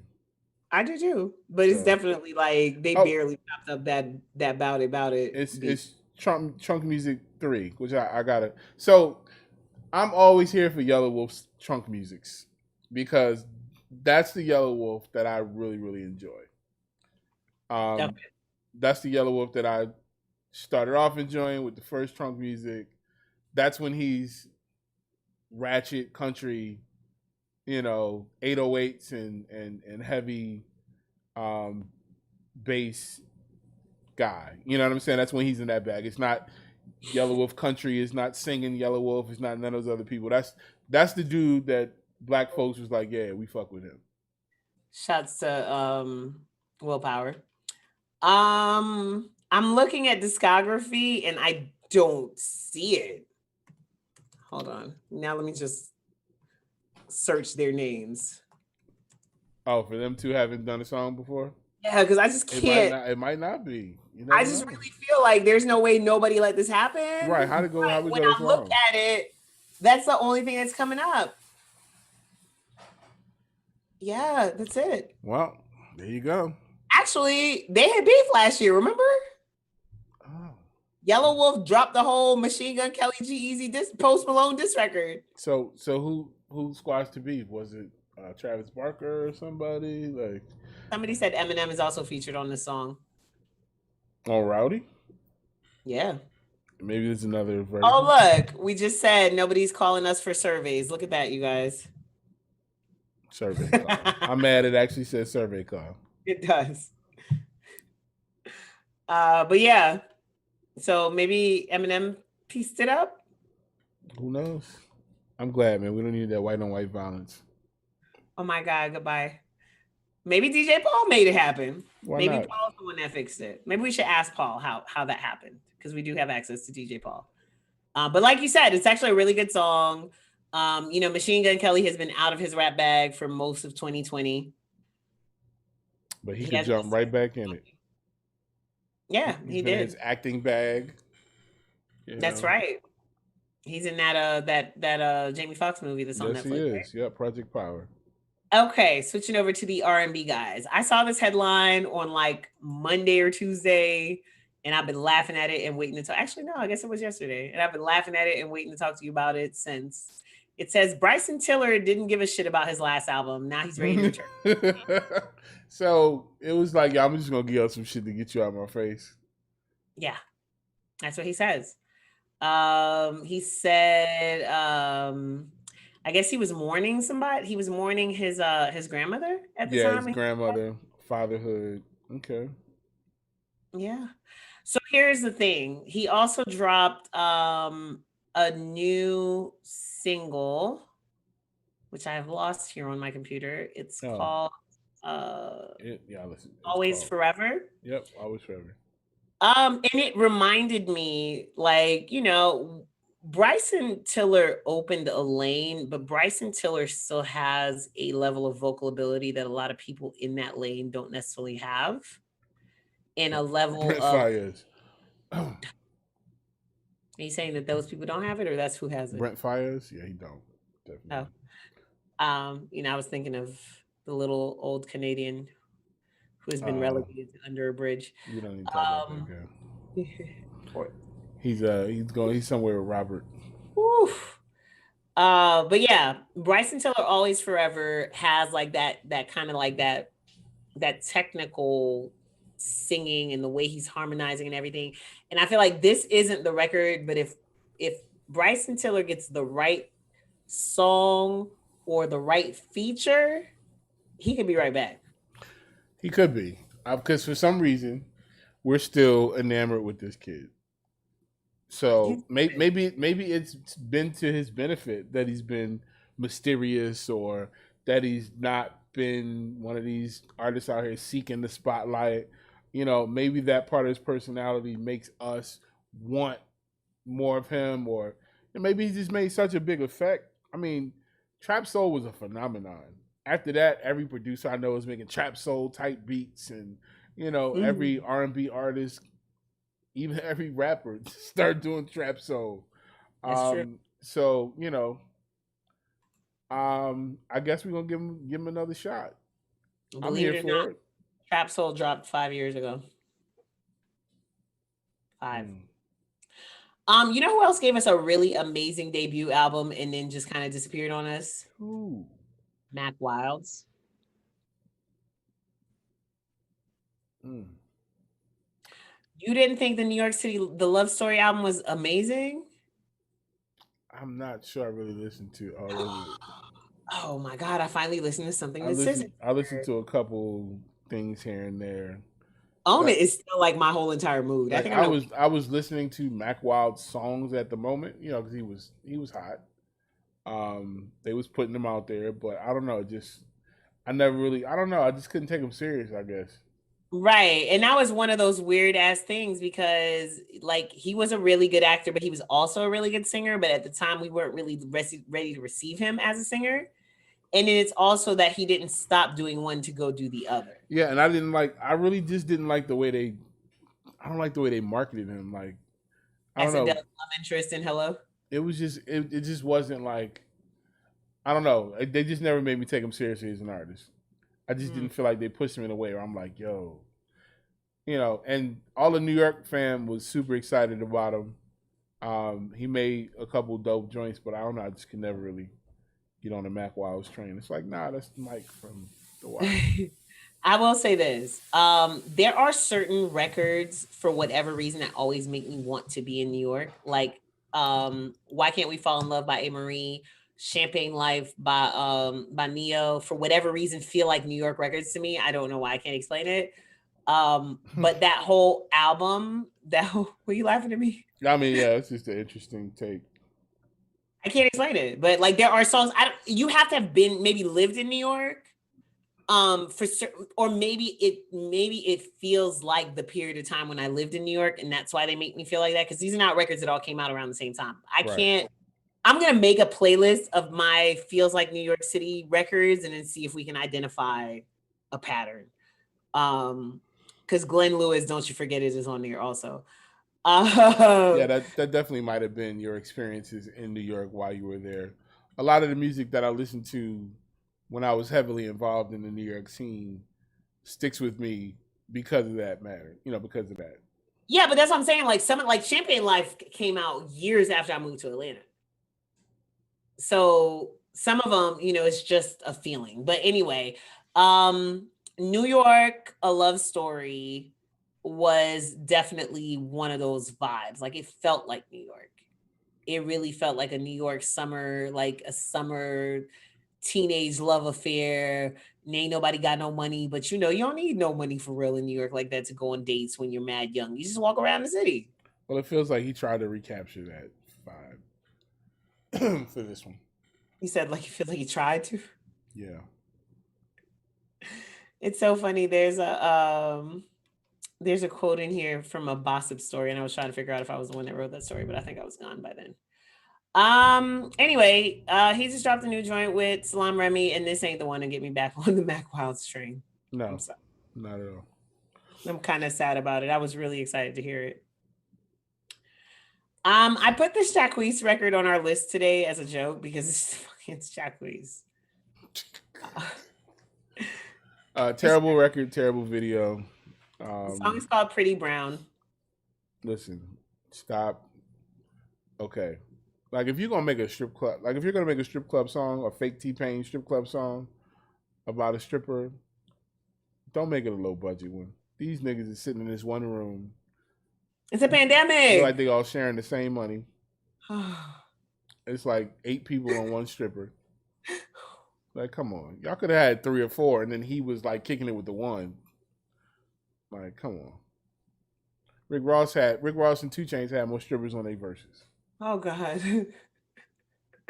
Oh my goodness. So that brought us to have a conversation about how like rap got a dad rap resurgence over the last 3-4 years. Where's the R&B dad resurgence? Or dad R&B resurgence? Tank tried. He actually had some number ones. I don't know, it's just weird. Like people, number ones on the Billboard chart, but like I don't know. I guess we listen to that, but the kids they want to listen to Jacquees, I guess. And that's fine, but because we know the kids weren't listening to Royce's album or any of the other amazing dad rap albums that we the kids weren't checking for J-Elect like that. I hope they listen to Black instead, because there are people making R&B. It's just this dude's corny. Right. No, but I'm just saying, like, is there a contingent of R&B singers over the age of 35 who are making music, male R&B singers over the age of 35 who are making music for people over the age of 35 currently? I got Tank, I got Trey Songz. RL from Next was on Instagram the other day. Like one morning I jumped on there and he actually has a song where he sampled Too Close. Okay. I think it was Too Close. It was definitely a Next song. It might have been Wifey. I can't remember which one it was. I do know that it was amazing. I do know that it was enough for me to like want to hear his project. So I'm gonna reach out to him and see what's up with that. But like, I want to investigate that. If y'all that are listening to us, like, definitely let us know. Like, who's out there making grown man R&B? There are, it's really about.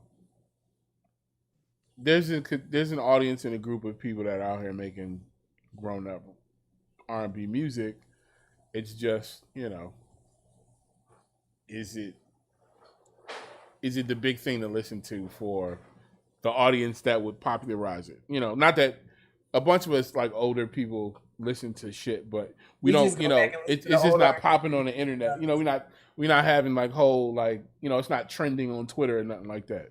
But I'm gonna ask my old ass Facebook friends and see what type of R&B they're listening. Because who's making grown people R&B music, grown man R&B music specifically. I'm telling you, they all gonna say Tank. Not all going. Somebody out of my group of friends, somebody is gonna say, what's his name? Oh God, what is his name? See, I'm Eric Roberson. I'm horrible with names. I forget your music. Listen, I forget your name every time I have to call you. I forget what name you're in my phone. I haven't heard an Eric Roberson song in forever. I feel like he dropped something last year. Right. What about Eric Bellinger? Is he grown? Eric Roberson dropped a project in 2020 called Hear From Here, HEAR from HERE. Oh, okay. It was 10 songs, and it came out April 3rd. All right. Well, looks like we're investigating dad R&B. So if you tuned in, send us some dad R&B suggestions. All right. We've reached the point in the evening where we look forward to the releases for mañana. The final Friday in September, you guys. Is it light? Wait, I'm trying to make sure it is. Yeah, this is the last Friday in September. Let's see. No. We got new 2 Chainz, new ASAP Ferg, and new Action Bronson. Singles? No albums. Oh. Really? Yes. Oh. 2 Chainz, So Help Me God. He announced this last month. I feel like it was either like right before or right after the verses. And I was like, oh, September 25th is really far away. We can talk about that later. Well, here we are, friends. Here we fucking are, September 25th. Who else? Like I said, so he's dropping So Help Me God. ASAP Ferg dropping Floor Seat 2, excuse me. Action Bronson dropping his album Only for Dolphins, which it has to be the most entertaining title I've seen in a minute. Elzai got a new joint coming. 7 Times Down, 8 Times Up. Kane Brown, that's a remix project. Kane Brown, Sway Lee, and Khalid are dropping the remixes to their joint Be Like That. Okay. We got that new Carter 5 coming. Machine Gun Kelly, Tickets to My Downfall. Who else? Okay. Village dropping Spillagian. Mars actually gonna be kind of popping. There's a Blue Note reimagined project that's coming out that I feel like is gonna be amazing. Public Enemy. That's right. What you gonna do when the grid goes down? With what's their name? Beastie Boys is on there, and I think so is Rev Run. Did you say Spillage Village also? I did. Okay. I didn't know One Republic was still a thing, but they're dropping a project also. Hey man, if somebody's paying. And Westside Gun looks like, and Sway Lee. Or those? Oh no, those are the maybes. Never mind. My bad. Genius has this forever running list of shit that's been announced that doesn't have a list. Announced. That shit just crossover from month to month to month. So yeah, this Public Enemy joint, like I said, DJ Premier, Cypress Hill, Mike D, Ad Rock, and Run DMC. It says Run DMC. It doesn't just say Rev Run. So okay. Daddy-O, this is grandpa rap. And I don't mean that in any disrespectful way. No, I want the granddads to get some new music too. But you talking about Daddy-O from Sex to Sonic is on this shit? Ice-T, Paris Smith from EPMD. Yeah, this is not for us at all. Y'all listen with your cool uncle. Yeah, you know, that's the type of stuff my dad had me listening to. And those are the artists my dad had me listening to when I was like 7, 8. Right. So. Yeah. 30-some years ago. So grandpa rap for sure. I see some re-releases and some deluxes on here. Trap Soul Deluxe is dropping tomorrow. Did he add anything to it? I don't know if he added anything to it. I guess I should have read more than just the headline to that article that I saw. The headline has just had me really laughing. Carrie Underwood's dropping a new project also. And it's all the names that I know, friends. Well, there you go. It's almost October. Oh, did you know Busta Rhymes was on the Masked Singer yesterday? Was he? Yeah. I've never watched an episode of The Masked Singer. It's pretty dope. Clearly, everybody knew he was Busta Rhymes. I mean, yeah, like how does Busta Rhymes like fake his voice? You can't. He's got one of the most recognizable voices ever. So how does this show actually work? So, like when they do the song, they do it as a regular. Like I saw a clip the other day. I'm lying. I saw a clip and I saw that when they were talking, it was like through some. Yeah, it's like a computer generated, like so you can't hear the actual voice. Mhm. You can't tell what skin color they are. Nothing. Mhm. So all you hear is their singing or performing voice, and then you have to figure it out from there. Okay. So they actually got the first duet on there this time, dressed as doves, I believe. So man, Oh, woman, it's a group. man and a woman together. Yeah. I'm gonna say it's Donnie and Marie.